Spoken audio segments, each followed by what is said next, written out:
By the end of this video, you will be able to name the exact mechanism that got you and all your friends. And once you can name it, you'll never be able to unsee it. And I have spent 2 years reading the philosophy, the theology, and the psychiatry underneath it all. Not only that, I have sat in the rooms with the men it happened to.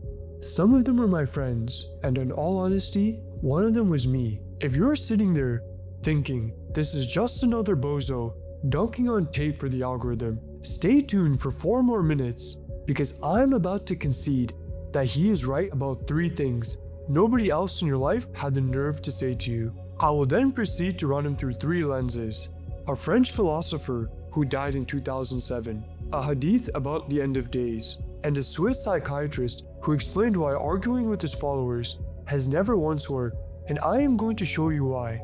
The metaphor he built his entire empire on comes from a film where the man who says it is actually the villain, because the version of this deceit coming next is even worse. Tate was only a man with a camera, but what is being built now not only generates a face, a voice, and an AI girlfriend, it will know all your intimate secrets. Now everybody in the so-called manosphere thinks they are Neo, and some of them say they are Morpheus.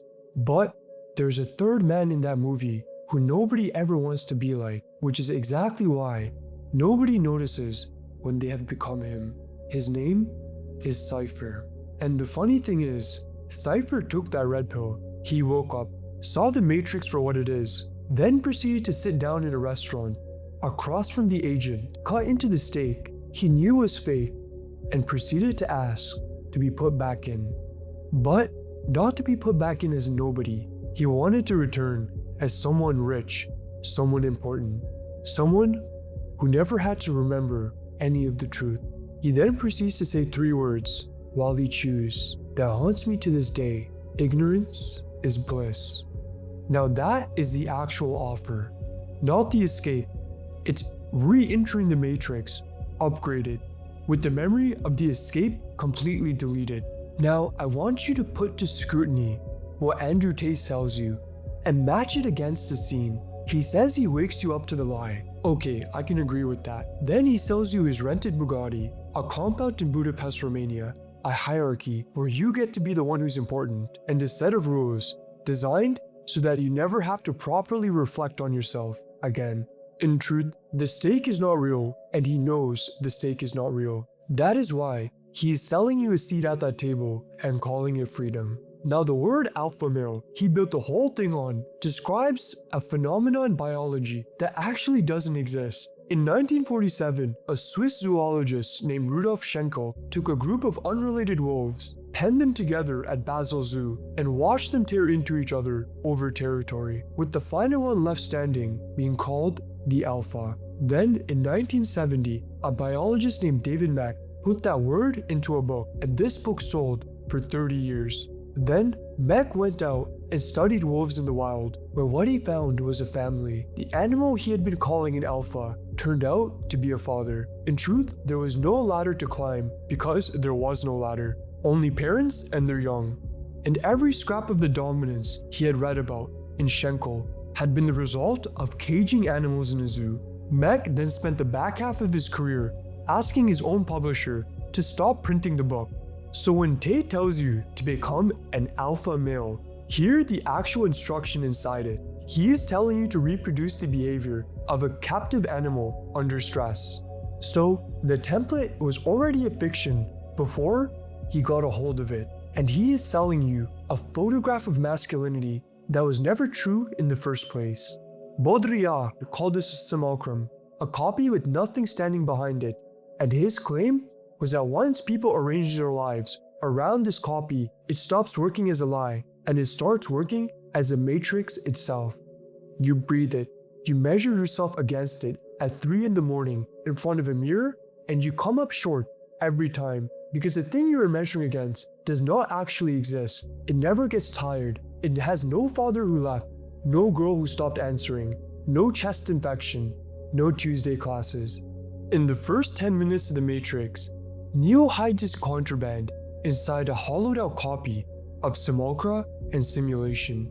The crazy thing is, the Wachowskis made the cast read Baudrillard before filming, so the metaphor Tate borrows to sell you the red pill was lifted from a book, arguing there's nothing on the other side of it. But I want you to remember, before you chase any version of yourself, first find out whether anyone has ever actually been it. If the only place it exists is on a screen, you are not behind. You're simply aiming at a rendering. And thus, it is the generation by models of a real without origin or reality, a hyperreal. But knowing the model is fake explains why you can't reach it, yet it does not explain why you believed him in the first place. For that, you need something older than Baudrillard, and it was written down about 1400 years ago. Islam spends very little time warning you about the obvious liar, since an obvious liar is not much of a test. Instead, what the tradition warns about is a specific architecture of deception, where the truth and falsehood come out of the same mouth in the same breath, while the man saying them performs miracles in front of you. The Prophet Muhammad described the great deceiver of the end of days as a figure who arrives carrying wonders instead of arguments. And the people who go out to meet him are never described as disbelievers. Instead, they're described as men who walked toward him, believing themselves as faithful. The whole warning is aimed at the believer, and the faith itself is the hook.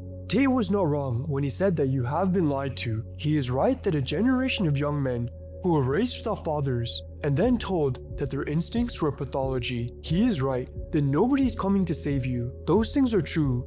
They hurt, and nobody had the guts to say it out loud before he did. Then, standing on the credibility he borrowed from those three truths, he sells you the cure: dominate women, accumulate, never be still, never be soft. Never examine yourself. Look at what he actually handed you, and you'll find the disease was wearing a suit the entire time. And in the Islamic tradition, there is a name for the part he is speaking to: the Nafs, al-Ammara, the soul that commands towards its own appetite. The entire spiritual project of the tradition is bringing that exact thing under discipline, because left to run, it will eat everything you love and stand there afterwards, still hungry. And what Tate does is he arms it. He hands it his rented Bugatti and a microphone, and then tells it that he was starving because the world had been unfair to it. And about his reversion in 2022, a former member of his own Israeli marketing team told the news movement that the conversion was not real, rather it was strategic.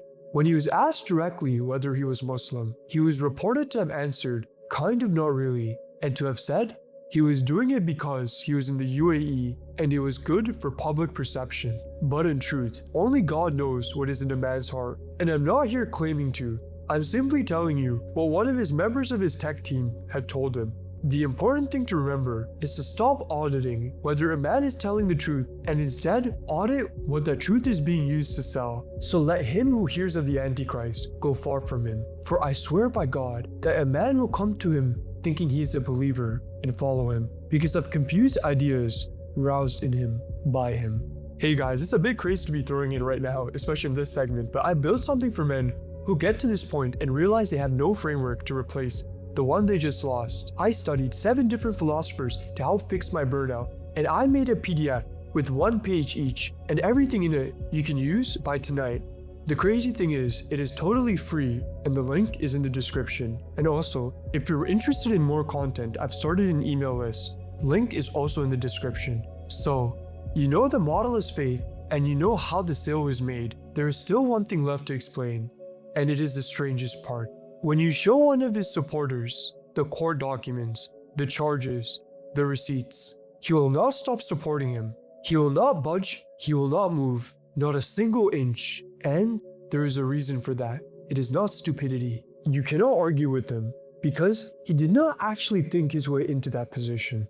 If you've watched someone try to debate a Tate fan, and I was one of them, you've watched him get shown the trafficking charges, the Romanian case files, the receipts from the webcam operation, and you will notice all of it land on him like weather on a wall. And you decided, oh, he's simply just stupid. He's actually not stupid, but he simply never took Tate on as an argument.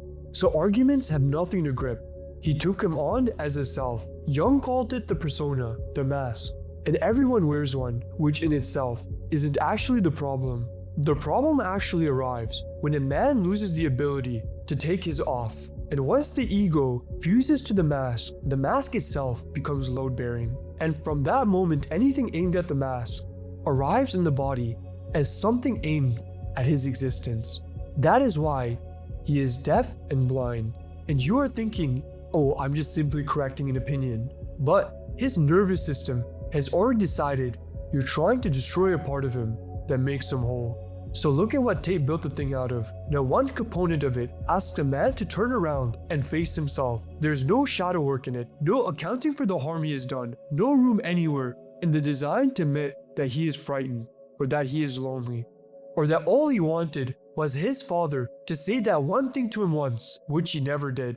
The whole architecture is a machine for not looking inward, and it is sold to men whose only real problem is that nobody ever taught them how. And that is what's going to make the position collapse. The charges will not do it, and the critiques will not. Instead, it will collapse because a mask cannot metabolize suffering, and the suffering is coming for every man eventually. It will arrive at a funeral, or in a hospital corridor at 4 in the morning, or, as it did for me, on a highway when the engine's still running, and nowhere left to drive to. And on that night, that persona has nothing to say to you, because there was never anybody behind it. If you want to reach one of these men, stop attacking the mask. Rather, ask him what he was like before he needed it. That question has an answer, while the mask itself does not. As fundamentally, the persona is nothing real. It is a compromise between the individual and society as to what a man should appear to be. And finally, the men who follow him are not actually the enemy. I've met them and I have sat in rooms with them, and most of them are young and drowning. And the only voice that ever addressed them by name was a voice with something to sell. And the grievance they experience is real. The wound is real. The father who is not there was really not there. Andrew Tate did not invent your pain. He simply found it, built a business on top of it, and named the business Freedom. And you were told you were being unplugged from the matrix. But what actually happened is that you're plugged into something with a subscription fee. Something that needed you to stay exactly as angry in the 4th year as you were on the 1st day. Cypher wanted back in as somebody important. That was the whole deal. And the moment he made it, everything he had learned stopped being knowledge. It started being the thing he was paid to forget. And despite everything we've talked about so far, there is a way out. But the problem is, it is slower and quieter than anything Tate described, and nobody will film it. It is the father you have to become, rather than the father you need to find. It is a discipline no one watches you keep. It is the prayer you make in an empty house, with nobody there to be impressed by it. And none of that will make you what they call an alpha. Instead, it will make you a man underneath the light of the screen, in the room where nobody had spoken to you all day. As the parable of those who take protectors other than God is that of the spider who builds to itself a house. But truly, the flimsiest of houses is the spider's house, if they but knew. Thank you so much for watching this entire video. It truly means a lot. And if you want more content like this, leave a like, comment, and subscribe, as it will push the video on the algorithm. And remember to always dream big and act now.